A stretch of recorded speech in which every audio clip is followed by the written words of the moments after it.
দেখতে পাইছি। আর কোন ভাই বলো না কেন তুমি এই মেয়ের সাথে রিকশা কি করো? তুই কি কারণ নাকি? তুই দেখতে পাচ্ছিস না যে রিক্সায় বসে আমি ওর সাথে প্রেম করতেছি? ছি ছি ছি সুমন ভাই, তোমার কি কোনো লজ্জা শরম নাই? তোমাকে না আঙ্কেল আন্টি বলছো কোনো মেয়ের সাথে কথা না বলতে, আর তুমি এখানে রিকশাতে করে দিয়ে ঘুরতেছো, আবার বলতেছো প্রেম করতেছি। ছি। কি করবো বল, অনেক হ্যান্ডসাম ছিল তো। মেয়েদের কাছ থেকে যতই দূরে থাকতে চাই, মেয়েরা ততই কাছে চলে আসে। এই সুন্দর চেহারাটা নিয়ে বিপদে আছি রে। হ্যাঁ কি তোমার চেহারা সুন্দর, নিজের চেহারা দেখছো আয়নাতে? দেখো রিকশা থেকে নামো, না কিন্তু তোমার খবর আছে। সুমন রিকশা থেকে নামবে না, আপনি ওর কি খবর করবেন একটু জানতে পারি? তাই মেয়ে, আমি কি তোমার সাথে কথা বলছি? আমি সুমনের সাথে কথা বলছি, তোমাকে কেন বলবো? আমার সাথেই কথা বলতে হবে, কারণ আমি সুমনের গার্লফ্রেন্ড। আমি যেটা বলবো ও সেটাই করবে। অসভ্যের মতো কথা বলে একটা থাপ্পড় মারবো ধরে। তুমি সুমনের গার্লফ্রেন্ড মানে? যাও সুমনের কাছ থেকে দূরে যাও, ওর সাথে প্রেমও করবা না, ওকে বিয়েও করবা না। মানে আমি সুমনের সাথে প্রেম করলে ওকে ভালোবাসলে তোমার তো জলে কেন? কেন? আমার জলে না, সুমন ভাই বাবা মা আমাকে দায়িত্ব দিচ্ছে সে যাতে কোনো মেয়ের সাথে কথা না বলে, দেখা না করে, সেজন্য আমি ওকে বলতেছি। আর কিসের ওরে বাবা মা দায়িত্ব দিচ্ছে? ও টাকা দরকার, তাই আমার বডিগার্ডে চাকরি নিছে। এই নিয়ে বোটানিক্যাল গার্ডেনে যাও, তাই না?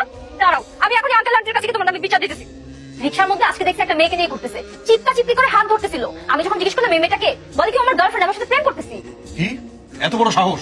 আমার কথার অবাধ্য হয়ে আবার প্রেম করা শুরু করছে। আজকে বাসায় আসো, ওর প্রেম করা ছুটে ওর প্রেমের মজা বুঝাবো। এই যে আঙ্কেল, এই মেয়েটার কথাই আমি বলতেছিলাম, যার সাথে সুমন ভাই রিকশাতে ঘুরতেছিল। আমার কত বড় সাহস, বাসায় নিয়ে আসছে। আবার দেখেন হাতে হাত ধরে মুচকি মুচকি হাসতেছে। আচ্ছা দাঁড়াচ্ছেন কেন? দুজনে মিলে ইচ্ছা মতো পিটা। কি ব্যাপার, আপনারা সবাই হাসতেছেন কেন? আরে বোকা মেয়ে, ও তো বাইরের কোনো মেয়ে না, ও হচ্ছে সুমনের খালাতো বোন, আমার বোনের মেয়ে সোনিয়া। সুমনের সাথে সোনিয়ার বিয়ে ঠিক করেছে। সুমন ভাইয়ের সাথে সোনিয়া বিয়ে ঠিক করে ফেলছেন, কিন্তু কেন? আরে ওদের দুজনকে তো খুব মানিয়েছে। তাছাড়া আমার বোনের মেয়ে, মেয়ে তো জানাশোনার মধ্যে আছে। তুমি যেমন সুমনকে টেক কেয়ার করো, সোনিয়াও ঠিক সেভাবে সুমনকে টেক কেয়ার করে রাখবে। তাই ওদের দুজনের বিয়েটা ঠিক করে ফেললাম। ভালো করেছি না? তোরা তাহলে গুড নিউজটা পাইয়ে গেলি আমার বিয়ার। ভালো করে দাঁতটা ধারায় রাখিস, কারণ তুই হচ্ছিস আমার বিয়ের স্পেশাল গেস্ট। তোর জন্য আজকে একটা খাসির আয়োজন করবো, পুরোটা খেতে হবে কিন্তু। শত হোক, তুই তো আমার পাড়াতে বোন বলে কথা। তোরাকে খুঁজতেছি, অনেকদিন ধরে দেখতেছি না। না ভাই, অনেকদিন ধরে তো ভার্সিটিতে যায় না, আর ভাই রাস্তাঘাটে তো তেমন দেখা হয় না ভাই। ওগুলো কই গেল? এই নিতু, অন্তর খবর জানিস নাকি? ভাই আমার সাথেও তো অনেকদিন ধরে যোগাযোগ নাই, ওরে ফোন দিয়েও ফোন ধরে না, মনে হয় অসুস্থ। অসুস্থ?